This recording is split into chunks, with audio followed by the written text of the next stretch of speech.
Personne n'est parfait. Et c'est pourquoi nous nous sentons parfois tristes et découragés parce que, nous nous souvenons de nos péchés et de nos infidélités passées. Mais Jésus nous rappelle dans l'Évangile d'aujourd'hui que ce qui est important, ce n'est pas ce que nous avons fait dans le passé, mais c'est ce que nous faisons maintenant, aujourd'hui, dans le présent. Oui, frères et sœurs, c'est le présent qui compte.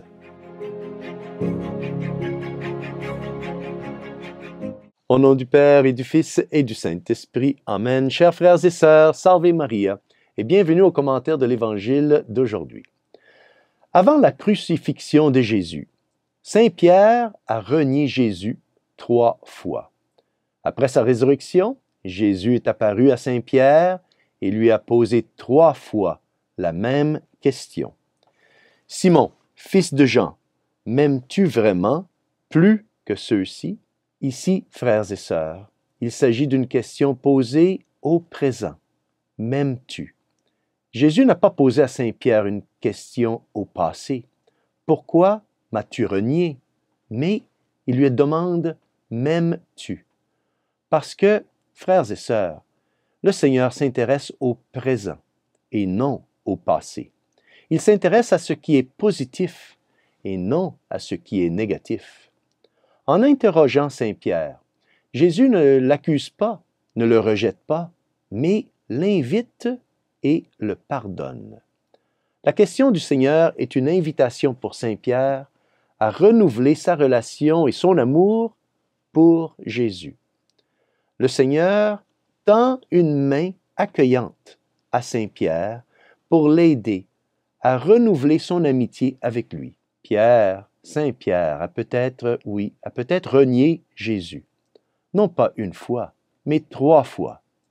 Mais Jésus pardonne à Saint Pierre et l'invite à un nouveau départ, l'invitant à revenir en communion avec lui. Dans l'Évangile d'aujourd'hui, qui nous est présenté par Saint Jean, chapitre 21, versets 15 à 19, nous sommes invités par le Seigneur ressuscité à faire la même chose que Saint Pierre.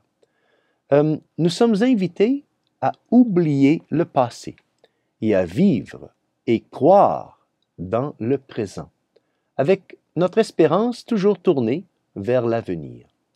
De revenir en communion avec le Seigneur. Oui, parce que la question « M'aimes-tu » est une invitation pour nous tous à répondre, comme l'a fait Saint Pierre, et de dire « Oui, Seigneur, tu le sais. Je t'aime. » Le passé, c'est le passé. C'est le présent qui compte. La question « M'aimes-tu » est une question que nous entendons tous, personnellement, à un moment ou à un autre de notre vie. Cette question est une invitation pour nous tous à faire du Seigneur le point central de notre amour, le point central de notre vie. Il doit être notre premier et unique amour. Mais comment faire cela? Comment renouveler notre amour pour le Seigneur? Eh bien, frères et sœurs, par le sacrement de la Sainte Communion. Lors de la Sainte Communion, Jésus, Eucharistie, nous demande si nous l'aimons. Et cela nous donne donc l'occasion de lui répondre, comme Saint Pierre, en disant « Oui, Seigneur, je t'aime. » Dans le commentaire de l'Évangile de demain, frères et sœurs, nous verrons comment, dans son amour pour nous, le Seigneur a une mission unique et spécifique pour chacun d'entre nous. Une mission exclusive que nous sommes les seuls à pouvoir accomplir, et c'est pourquoi le Seigneur a besoin de nous. Demandons donc à Notre-Dame du Saint-Sacrement, de nous aider à grandir dans l'amour de Jésus et de grandir en union et en amour avec la Sainte Eucharistie. Et que Dieu Tout-Puissant vous bénisse, au nom du Père et du Fils et du Saint-Esprit. Amen et à demain.